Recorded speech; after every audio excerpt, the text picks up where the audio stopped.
when the boys asked her, "Sybil, what do you want?" she answered, "I want to die."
April is the cruelest month, breeding lilacs out of the dead land, mixing memory and desire, stirring dull roots with spring rain. Winter kept us warm, covering earth with forgetful snow, feeding a little life with dried tubers. Summer surprised us. Coming over the Starnberger's with a shower of rain, we stopped in the colonnade and went on in sunlight into the Hofgarten, drank coffee and talked for an hour. You got kind of loose. Stamm aus Litauen, at Deutsch. And when we were children, the archdukes, my cousins, he took me out on a sled and I was frightened. He said, Marie, Marie, hold on tight. And down we went. In the mountains there, you feel free. I read much of the night and go south in winter. What are the roots that clutch? What branches grow out of this stony rubbish? Son of man, you cannot say or guess, for you know only a heap of broken images where the sun beats. The dead tree gives no shelter, the cricket no relief, the silent stone no sound of water. Only there is shadow under this red rock. Come in under the shadow of this red rock, and I will show you something different than your shadow in the morning striding behind you, or your shadow at evening rising to meet you. I will show you fear in a handful of dust.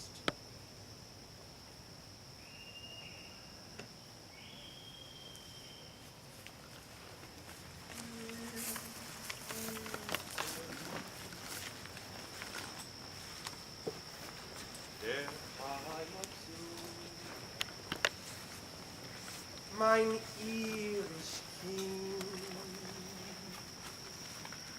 wo weilest du? You gave me hyacinth first year ago. They called me the hyacinth girl. And yet, when we came back, late from the hyacinth garden, your arms full and your hair wet, I could not speak. My eyes failed. I was neither living nor dead, and I knew nothing. Looking into the heart of light. Silence.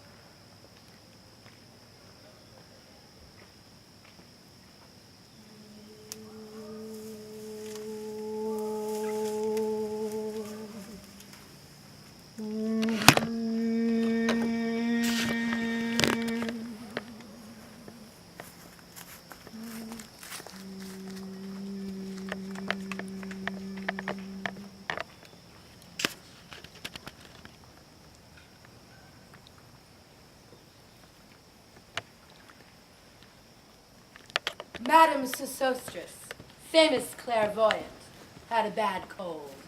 Nevertheless is known to be the wisest woman in Europe, with a wicked pack of cards. Here, said she, is your card, the drowned Phoenician sailor. Those are pearls that were his eyes. Look.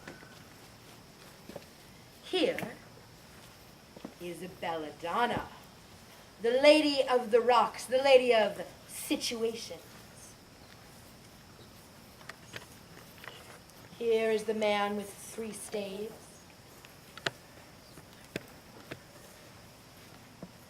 And here, the wheel.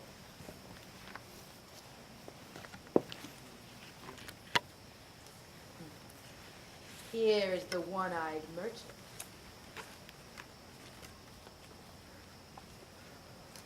And this card, which is blank, is something he carries on his back, which I am forbidden to see. I do not find the hanged man. Fear death by water.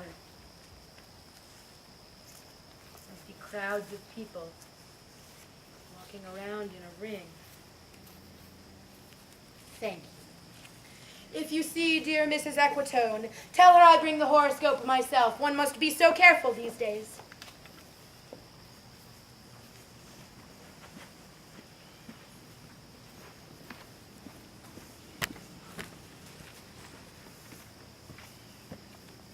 Unreal city. Under the brown fog of a winter dawn, a crowd flowed over London Bridge. So many. I had not thought death had undone so many. Sighs, short and infrequent, were exhaled, and each man fixed his eyes before his feet, flowed up the hill and down King William Street to where St. Mary Woolnoth kept the hours with the dead sound on the final stroke of 9. And there, I saw one I knew, and stopped him, crying, "Stetson! You, who were with me at the ships at Miley, that corpse you planted last year in your garden, has it begun to sprout? Will it bloom this year? Or has the sudden frost disturbed its bed? Oh, keep the dog far hence that's friend to men, or with his nails he'll dig it up again."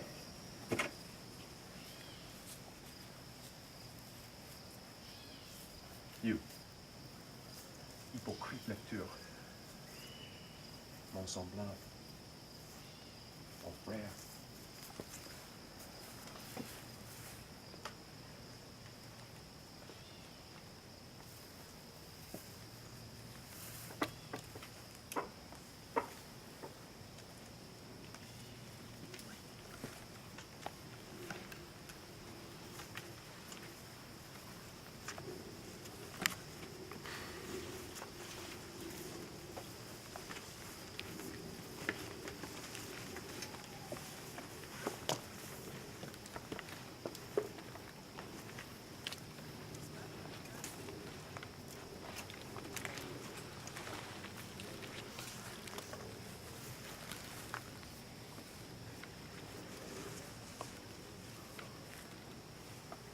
A game of chess.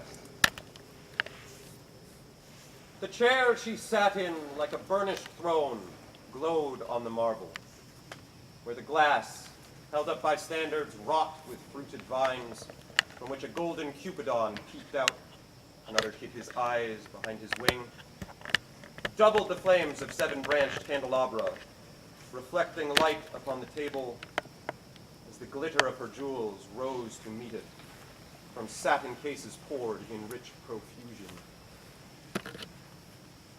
In vials of ivory and colored glass, unstoppered, lurked her strange synthetic perfumes.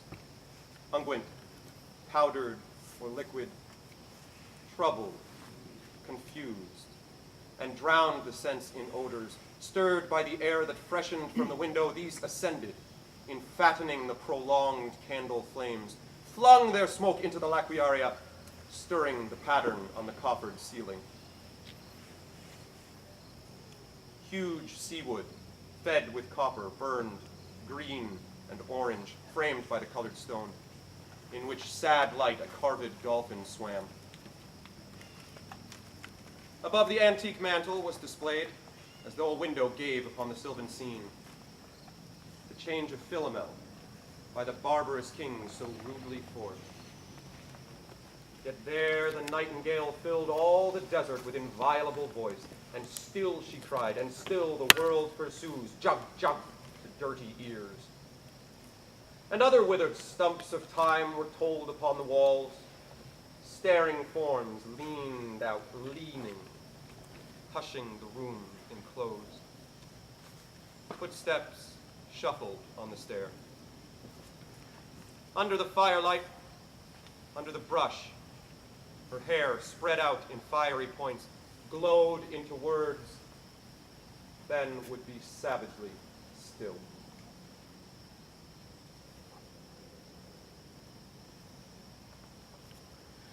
My nerves are bad tonight. Yes, bad. Stay with me. Speak to me. Why do you never speak? Speak.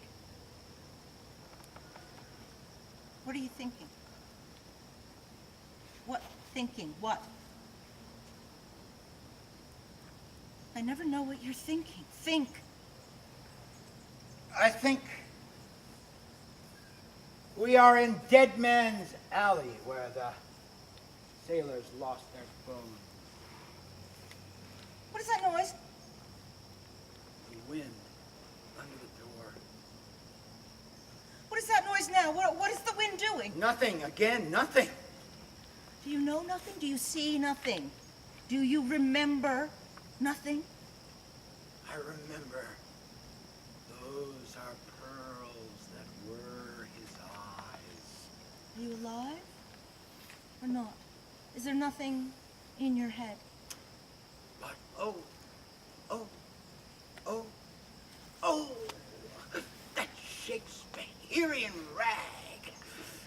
It's so intelligent, so elegant. What shall I do now? What shall I do? I shall go out as I am and walk in the streets with my hair down so.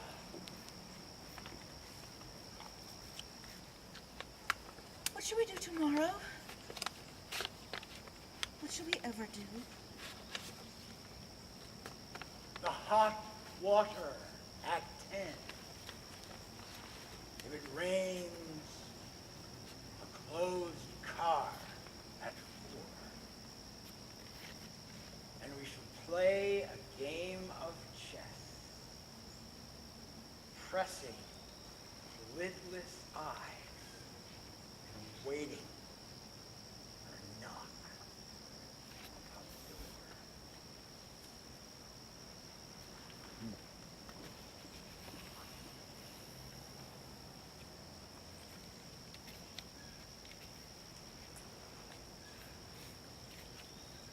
When Will's husband got him up, I said, I didn't mince my words, I said to her myself, I said, Now, Albert's coming back. Make yourself a bit smart. He's going to want to know what you done with that money he gave you to get yourself some teeth.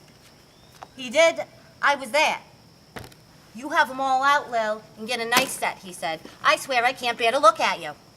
And no more can't I said. You don't even think of poor Albert. He's been in the army 4 years. He wants a good time. And if you can't give it to him, there's others will, I said. Oh, is there, she said. Something of that, I said. Then I'll know who to think, she said, and give me a straight look. Hurry up, please, it's time. If you don't like it, you can get on with it, I said. Others can pick and choose if you can't. But if Albert makes off, it won't be for lack of telling. You ought to be ashamed, I said, to look so antique. And her only 31. I can't help it, she said, pulling a long face.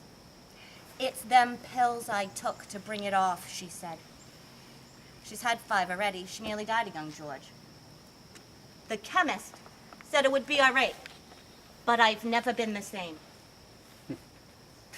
You are a proper fool, I said. Well, if Albert won't leave you alone, there it is, I said. What'd you get married for if you don't want children? Hurry up, please, it's time. Well, that Sunday, Albert was home. They had a hot gammon. They asked me into dinner to get the beauty of it hot. Hurry up, please, it's time. Hurry up, please, it's time. Good night, Belle. Good night, Lou. Good night, May. Good night. Ta-ta. Good night. Good night. Good night, sweet lady. Good night. Good night. Good night. Good night.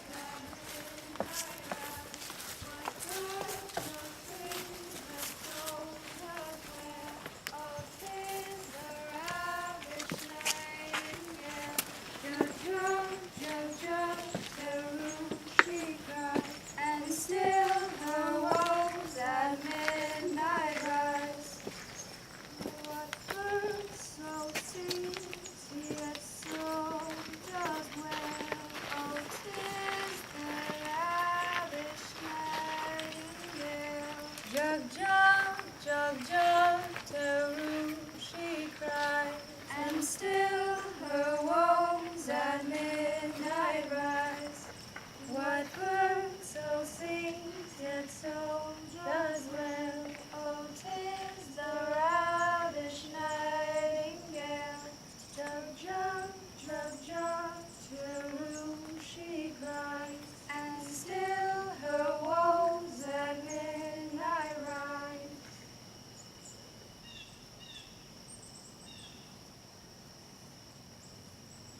fire sermon. The river's tent is broken. The last fingers of leaf clutch and sink into the wet bank. The wind crosses the brown land unheard. The nymphs are departed. Sweet Thames, run softly till I end my song.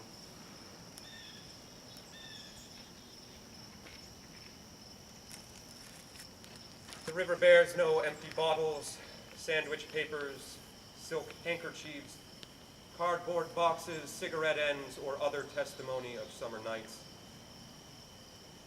The nymphs are departed,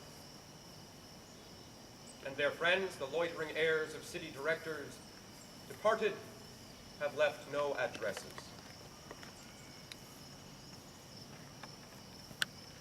By the waters of Lehman I sat down and wept. Sweet Thames, run softly till I end my song. Sweet Thames, run softly, for I speak not loud or long. But at my back in a cold blast I hear the rattle of the bones, and chuckle spread from ear to ear.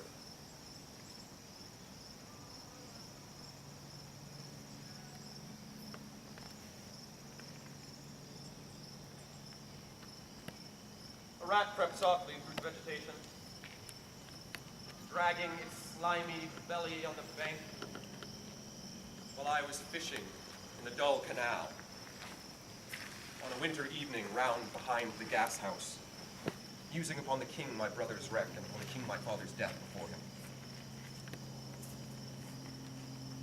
White bodies, naked, on the low, damp ground, and bones cast in a little low, dry garret, rattled by the rat's foot only, year to year.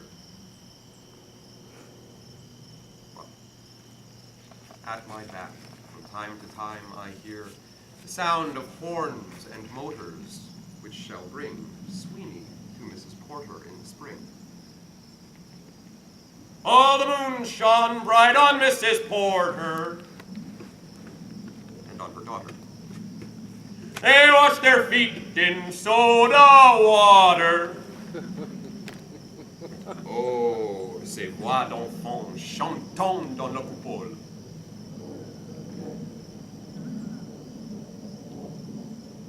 Tweet, tweet, tweet. Chuck, chuck. Chuck, chuck. Chuck, chuck.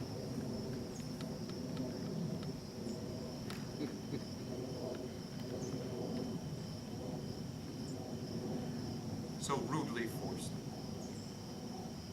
Taru.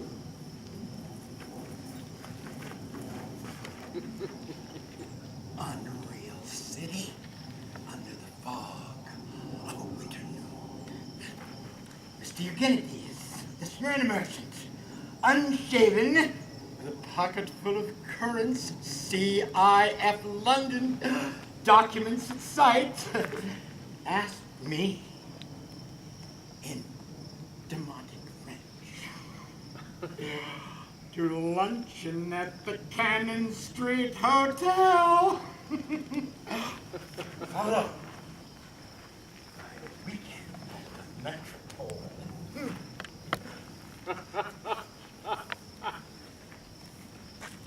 At the violet hour, when the eyes and back turn upward from the desk, when the human engine waits, like a taxi throbbing, waiting, I, Tiresias, though blind, reverberating between two lives.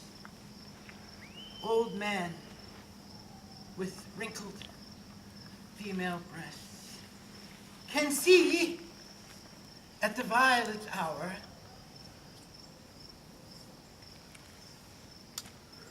the homeward hour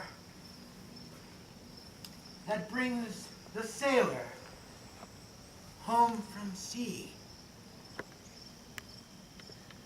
The typist, home at tea time. Clears her breakfast, lights her stove, and lays out food in tins. Out of the window, perilously spread, her drying combinations, touched by the sun's last rays. On the divan are piled, at night, her bed. Stockings, slippers, camisoles, and stays. I, Tiresias, old man with wrinkled dugs, perceived the scene and foretold the rest. I, too, awaited the expected guest. He, the young man carbuncular, arrives, a small house agent's clerk with one bold stare, one of the low on whom assurance sits as a silk hat on a Bradford millionaire.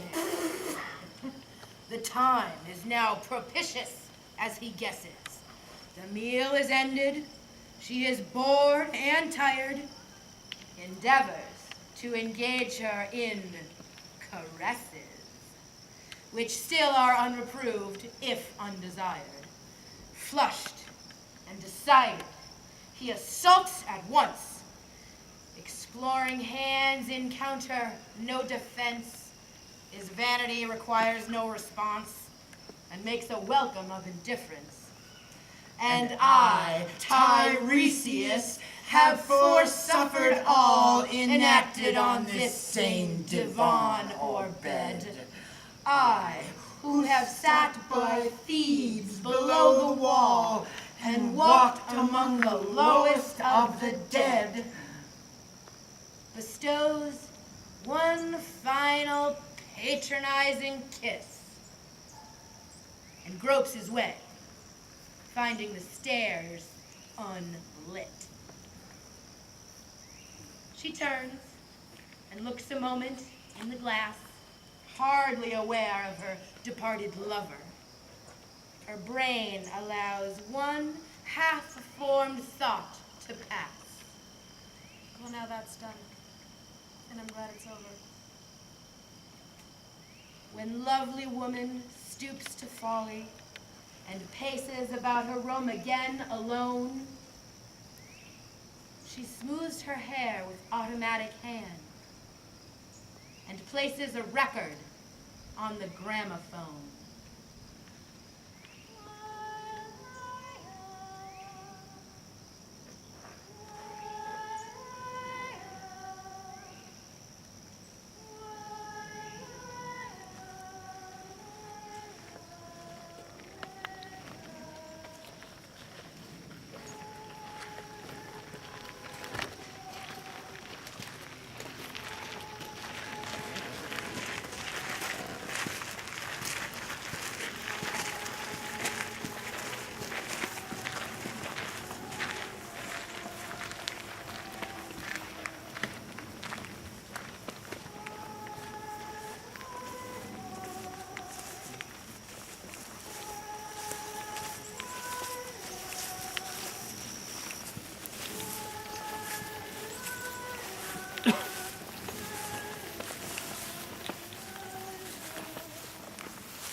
This music crept by me upon the waters, and along the Strand, up Queen Victoria Street,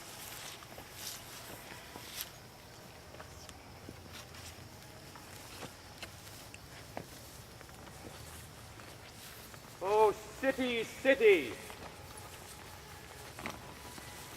I can sometimes hear,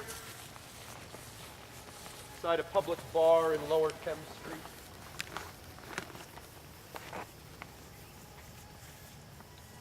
pleasant whining of a mandolin, and a clatter and a chatter from within,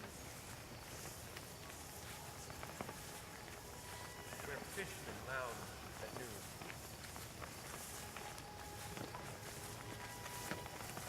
Where the walls of Magnus Martyr hold inexplicable splendor, Ionian white and gold.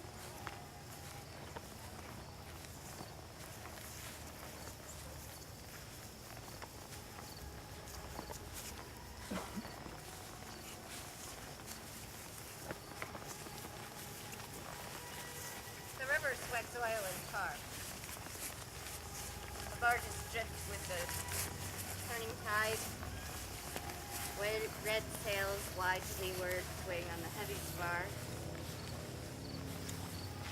The barges wash drifting logs down Greenwich Reach past the Isle of Dogs. Elizabeth and Leicester beating oars. The stern was formed. Gilded shell, red and gold. The brisk swell rippled both shores. Southwest wind carried downstream the keel of bows. White towers. Well, love. Well, love, love, love. Well, love. Well, love, love, love.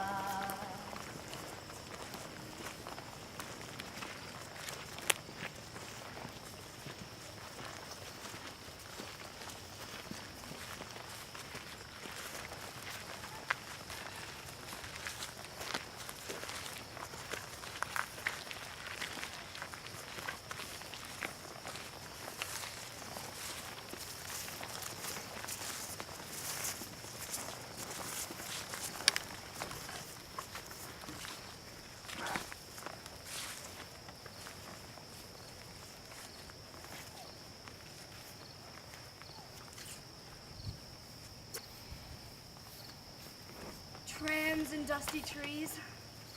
Highbury bore me, Richmond and Hugh undid me. By Richmond I raised my knees, supine on the floor of a narrow canoe. My feet are at Moorgate and my heart under my feet. After the event he wept. He promised a new start. I made no comment. What should I resent? On Moorgate sands I can connect nothing with nothing. The broken fingernails of dirty hands. My people, humble people, who expect nothing.